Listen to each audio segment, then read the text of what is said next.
Cari amici, allora bentornati a Pietrafitta.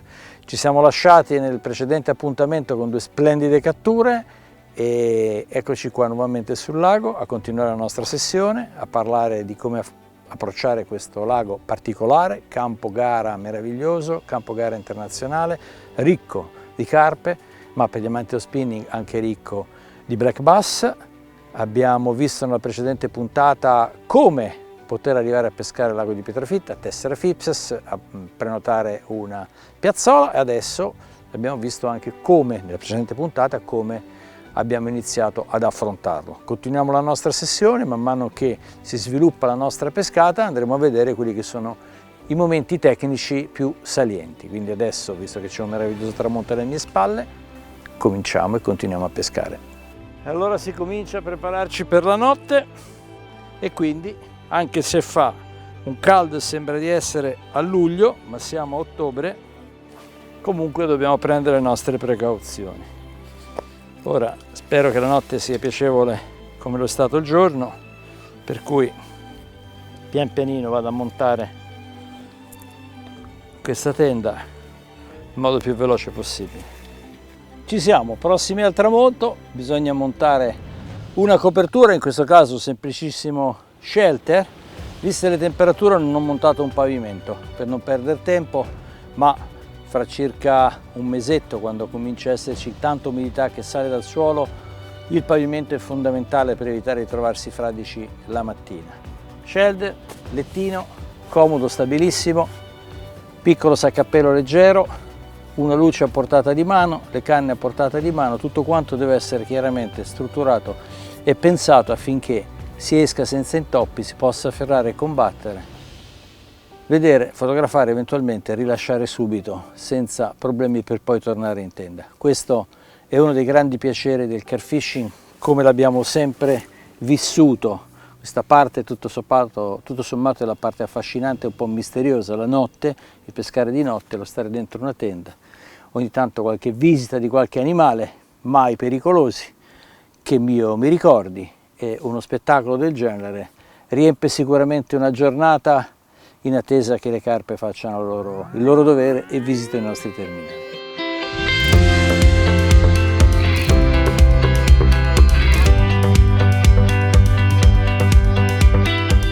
Chiacchiera è molto lontano, oh mamma mia, è una grande potenza, si è visto dalla partenza iniziale e anche la susseguente, c'è dell'alga che si deposita sul filo. Ora il problema grande è che a sinistra c'ho un banco di alghe, quindi dovrò fare in modo di evitare di andare a intercettare. Ora il pesce è ancora piuttosto distante. Il problema semmai è non conoscere esattamente il fondale, a parte quelle alghe che stanno lì, da evitare. Il resto dovrebbe essere abbastanza pulito, o comunque con erba che non crea dei grandi problemi. Ho visto un po' di deposito sul filo. Il pesce è molto lento, però la partenza iniziale così veloce mi lascia pensare. Vediamo di che si tratta. In questo caso una leva un po' più lunga, da 13 piedi, ci aiuta senza dubbio. Una 10 piedi la trovo assolutamente perfetta per chi posa le esche con imbarcazione e combatte i pesci in barca, ma da terra, lanciando lontano a 13 piedi, ha certamente molti più vantaggi che svantaggi. Libraggio 3,25, 3,5, tanto non ha senso andare oltre. Domani vedremo alcuni aspetti di questa pescata, i rig, gli inneschi, le boilies. Entreremo nello specifico di qualche montatura molto semplice per avere velocità nei cambi. Tanto il pesce si sta riallargando sulla destra, che mi fa piacere. Va puntato direttamente nel sottoriva. Dimensioni degli ami e come affrontare una sessione con pochi attrezzi ma ben bilanciati ed equilibrati. Se il pesce ha ripreso il centro e qua sotto arriva Leonardo, indispensabile in queste sessioni, prodigo di consigli. Che dici? Vai in acqua? Dai, dopo tocca a me andare in acqua, vai. Ecco che si è svegliata la signora che vede la luce.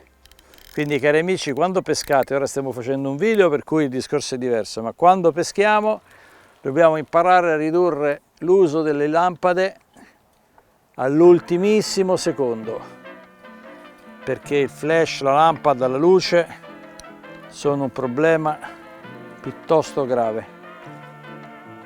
Guarda, è qua sotto, vedi il filo? È qua sotto, bravo. Ecco fatto. Guarda, eccola qua, eccola, c'è davanti a me. Aspetta, sta attento. Ancora c'ha forza, E qui non perdiamo la nostra pazienza, lasciamo sfogare, che sono gli ultimi sussulti. Sfruttiamo l'elasticità del filo.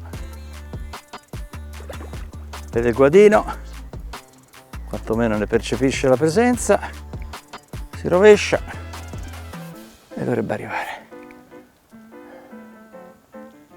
Eccola. Bei rumori. Ecco fatto. Wow! Ho detto la partenza così veloce, rapidissima, porto via 20-30 metri di filo subito, è tipica di pesci non grandissimi, pesci di una taglia 7, 8, 10 kg, soprattutto regine che fanno queste partenze fulmicotone.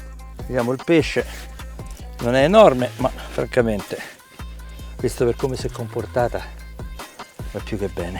La vediamo subito e la rilasciamo.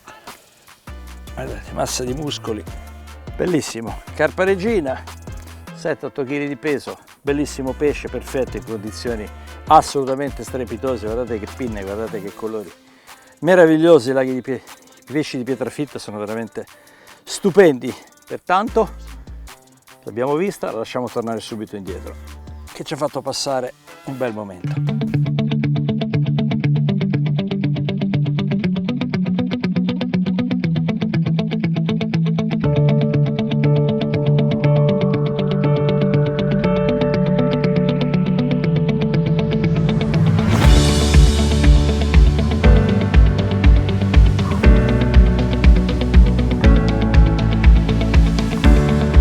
Prime ore del mattino, una bella nebbia dopo il bellissimo tramonto di ieri sera. Ho deciso di non pescare di notte, per la semplice ragione che la riva è particolarmente scoscesa, il livello è basso, per cui da solo è un po' pericoloso scendere, rischioso, insomma, no? Non mi andava francamente di rischiare. Il pesce comunque è arrivato ieri sera ed è stato divertente. Quindi prime ore del mattino, SPOMB, preparare il posto, mettere le canne.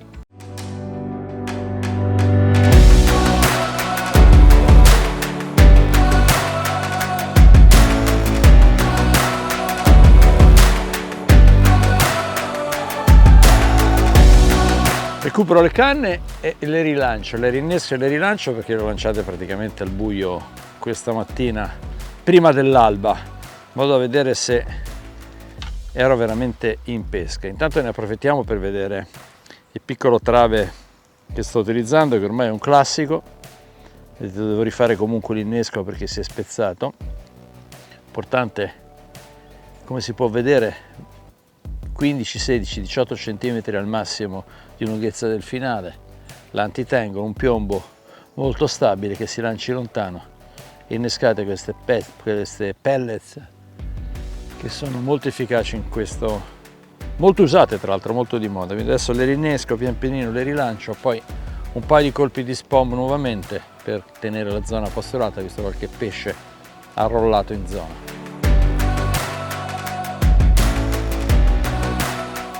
Tutto, come si può vedere, estremamente minimalista.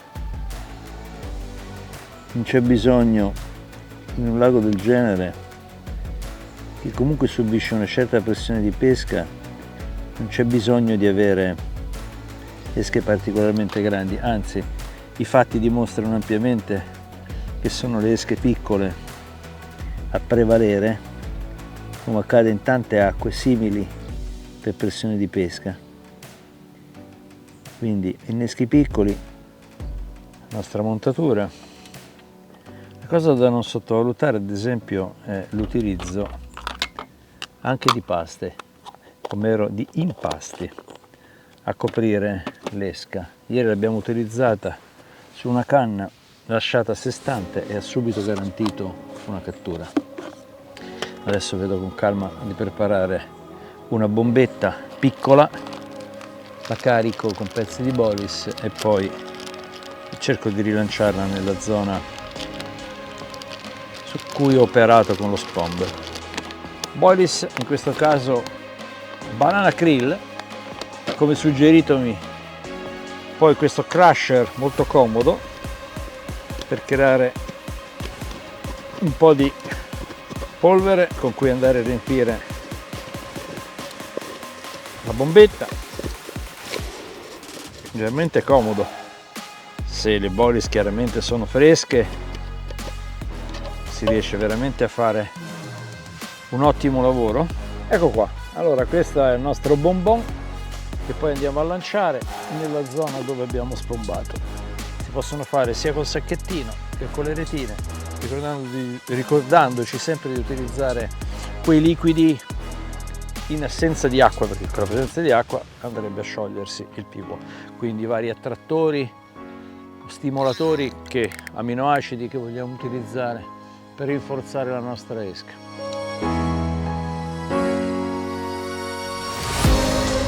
Intanto che aspettiamo che accada qualcosa sul pod, ovvero che parta un pesce, ieri abbiamo fatto una bella chiacchierata con Leonardo per parlare di questa sua importante iniziativa, il Carp Camp, quindi andiamo a vedere che cosa ci ha raccontato Leonardo nella giornata di ieri. Oggi Leonardo non è con noi, sarò da solo, pescherò da solo, quindi intanto andiamo a sentire Leonardo. Ma io vorrei parlare del Carp Camp, perché lui ne è il protagonista, l'ideatore. Allora, io sono l'ideatore insieme a altre due persone, che sono mio fratello e Laura Barluzzi, la mia compagna. Che tra l'altro è una nazionale di carp fishing. E abbiamo creato l'SD Fishing Academy, okay, che gestisce quindi tutto il fattore dei ragazzi e dei bambini. Carp Camp nasce nel 2020, il famoso anno che tutti non scorderemo mai. E ogni anno abbiamo effettuato 2 eventi all'anno. Quindi questo 2023 è stato il 4º anno, nonché l'8ª edizione. Sì. Dal 2024, e qui do già un'anticipazione, l'evento non sarà più 2 volte all'anno, ma una sola data. Sì. E la data verrà pubblicata direttamente al Carp Italy. Quindi al Carp Italy 2024 verrà mostrato poi la data. A febbraio, sì. Esattamente. Perfetto. Come si svolge? Sono la classica pescata carp fishing di 3 giorni, quindi 2 notti, dove i ragazzi possono quindi affrontare l'intera sessione diurna e notturna con il montaggio delle tende, preparazione di tutta l'attrezzatura, inneschi, il da mangiare, e oltre al fattore pesca ci sono anche tutti i vari giochi che vengono effettuati sia in ambito pesca che non. Perfetto. Età massima? Allora si va dai 9 ai 16 anni circa. Quindi, però insomma, più che altro più che range. massima è la minima che ci teniamo un pochino a senti, proteggere. nelle passate edizioni che partecipazione c'è stata? Perché ho visto importante. In media si vanno sui due eventi, su una 40-45 bambini sommando i 2 eventi. E vi danno una mano altri carp angler, altri carpisti? Assolutamente, sì, abbiamo bisogno, ogni anno ci affidiamo a altre persone che ci seguono tutto l'anno, certo, e che ci danno una mano anche per il Carp Camp. E tante catture, tanta gioia vedo. Tanta gioia, tanto divertimento, e questi pesci che per molti, alcuni sono figli di pescatori, appassionati, ma sì. tantissimi no. Sono freschi. E sono freschi, quindi vedo questa mega carpa sulle braccia e gli cambia Diventano matti, tutto. anche perché così seminate bene nelle nuove generazioni, perché il problema che abbiamo è questo di ricambio generazionale. Se io ancora sto qua a parlare di carfishing, ci sarà il momento in cui andrò in pensione o no, sarà arrivato anche questo momento. Spendiamo 2 parole sull'attrezzatura che ho portato con me per questa sessione in questo splendido lago. Partiamo dalle canne. Le canne sono delle Crusader XT 13 piedi. Sono versione 12, versione 13 piedi, in questo caso la versione lunga, 3,5 libbre. Manico in sughero, sono canne con un'azione prettamente parabolico-progressiva, permettono lanci piuttosto lunghi, ottimo controllo del pesce grazie a un manico rigido. Quindi un tipo di attrezzo che va sicuramente bene in queste acque. La potenza ci permette di gestire le varie bombe, bombine e bombette che utilizziamo per cercare di fare distanza. L'azione morbida sulla punta ci permette di controllare tranquillamente prede anche importanti a distanze significative. Poi sul rod pod ho messo anche una 10 piedi, ma l'ho messa fondamentalmente così, solo per completezza, perché la 10 piedi non è una canna particolarmente adatta qui ovviamente, perché le capacità di lancio sono nettamente inferiori, ma è una canna che voglio comunque ricordare come utilissima da avere per quelle volte che peschiamo con la barca, posiamo la lenza e abbiamo bisogno di combattere il pesce direttamente dall'imbarcazione. La 13 piedi e la 12 piedi sarebbero troppo lunghi. Per quanto riguarda il rod pod, il sistema Punisher, eccolo qui, è in alluminio, è molto leggero, è estremamente stabile. In questo caso ho montato delle barre da 4 canne, non le sto usando naturalmente perché qui se ne possono utilizzare soltanto 3, ma è più che sufficiente. È facile da trasportare in modo da ridurre il più possibile il bagaglio che dobbiamo portarci dietro, perché altrimenti diventa eccessivo. Ovviamente mi sono appoggiato a una serie di indicatori, avvisatori visivi e sonori molto tradizionali per quanto riguarda K-Carp, che sono i Pulsar.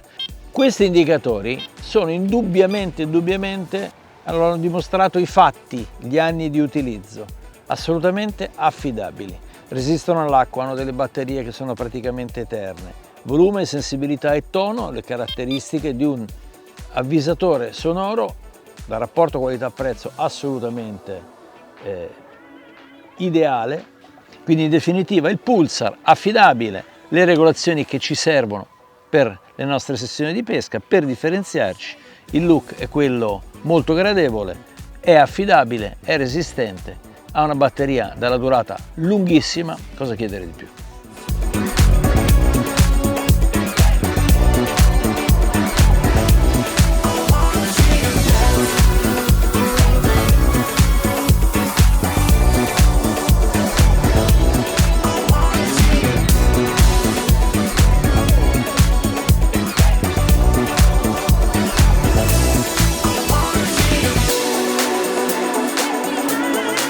Ora andiamo a vedere dei materiali con cui possiamo costruire. Ne ho preparati di vari tipi, tutti quanti proposti da K-Carp. Chiaramente siamo dell'ordine dei 25, massimo 35 libbre, sicuramente morbidi, in grado di appoggiarsi e sdraiarsi perfettamente sul fondale.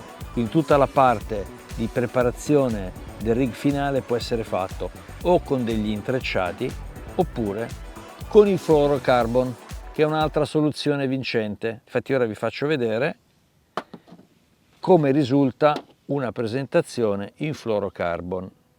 Ora vi faccio vedere un finale fatto in fluorocarbon, in questo caso in FX Link 25 libbre, con un dumbbell, un piccolo amo misura 6,8, cortissimo il finale, un'asola a bloccarmi sulla girella. Questo sistema molto rigido garantisce delle ferrate particolarmente profonde ed efficaci. Mai considerare l'amo grande migliore dell'amo piccolo per quanto riguarda la ferrata, anzi l'amo piccolo, un amo del 6, un amo dell'8, ha una ferrata molto più profonda. Quindi ho detto di utilizzare eventualmente fluorocarbon FX Link 25 libbre, perché non abbiamo particolari ostacoli se non alghe. Altra soluzione che abbiamo utilizzato in presenza di alghe, il Weedy Trap. Questo va a sostituire il classico lead core.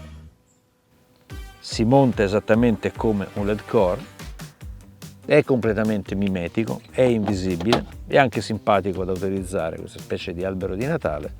Ne scaturiscono dei finali che noi dobbiamo avere già pronti, magari con la bombetta già inserita, eccoli qua, in questo caso abbastanza grossolano per farlo vedere bene, sempre un FX Link, e andiamo a vedere ora invece quello che riguarda gli ami.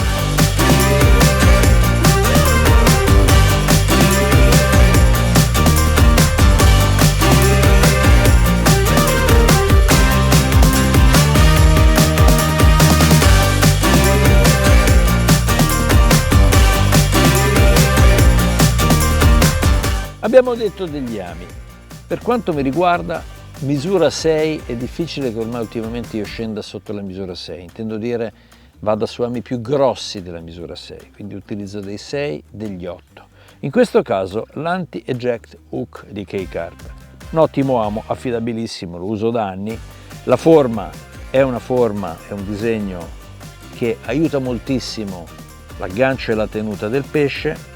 Sono ami particolarmente leggeri, quindi anche davanti a delle bolis bilanciate criticamente riusciamo a non farle affondare, perché il peso dell'amo può avere una sua relativa importanza. L'importante è controllare la punta, perché chiaramente, essendo ami estremamente affilati, un contatto con una pietra o con un legno possono scalfire la punta e renderla inefficace, quindi non roviniamo una giornata di pesca perché non abbiamo sostituito un amo. Ovvio che ci sono altre soluzioni, altri possibili ami, altre serie sempre del gruppo K-Carp, proposte da K-Carp, ne abbiamo di varie misure, di varie fogge, quindi possiamo andare su ami di tipo tradizionale, come ad esempio questo 8626 BD, che è un amo adatto alle dumbbell, proprio ideale per questo genere di presentazione.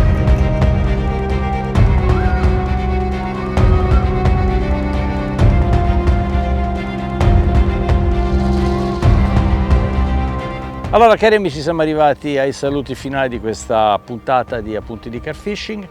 Questa mattinata non è andata come speravamo, il lago è molto fermo, lo si vede anche alle mie spalle, immobile, alta pressione, un caldo che sembra di essere a fine giugno, anzi direi più che altro a luglio, quindi probabilmente accondizionato. Abbiamo provato in tutti i modi, pasturando, spombando, provando appunto distanze varie. Non è andata come speravamo, almeno questa parte della mattinata, ci siamo divertiti di più ieri. Una delle domande più ricorrenti che mi vengono fatte riguarda la pesca dell'Amur e sicuramente sarà oggetto di uno dei prossimi video in modo approfondito. Andremo in acque in cui ci concentreremo sull'Amur. E allora, amici, andiamo a vederci un bel video di una cattura di Eugenio Amore fatta qualche anno fa, e nel frattempo io vi saluto e ci vediamo al prossimo appuntamento di Appunti di Carfishing. Ciao!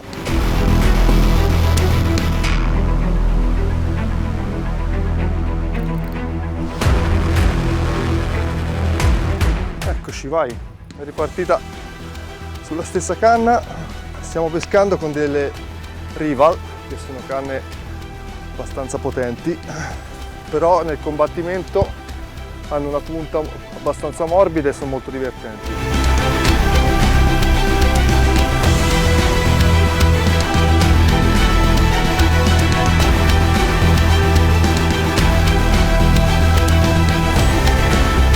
Queste canne qui sono adattissime a questo tipo di pesci perché riescono a compensare le partenze sfruttando tutto il fulcro e tutto l'asse della canna. Grappino, stai attento ora, I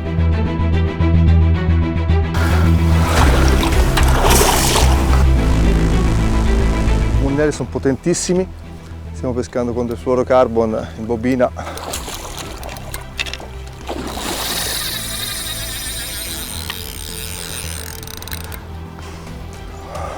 Eccoci, siamo col pesce, vediamo se ce la facciamo a infilarlo nel guadino. No, ancora no, meglio così ci divertiamo un po', vero Grappa? Sarà l'ultimo mese che li vediamo, o circa.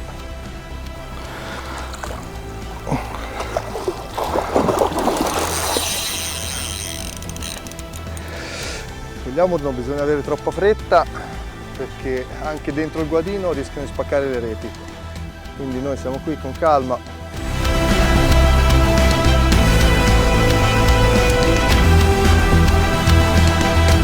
Accortezza con gli amur, chiudere subito la rete appena il pesce è dentro, per togliergli un po' di potenza nella coda.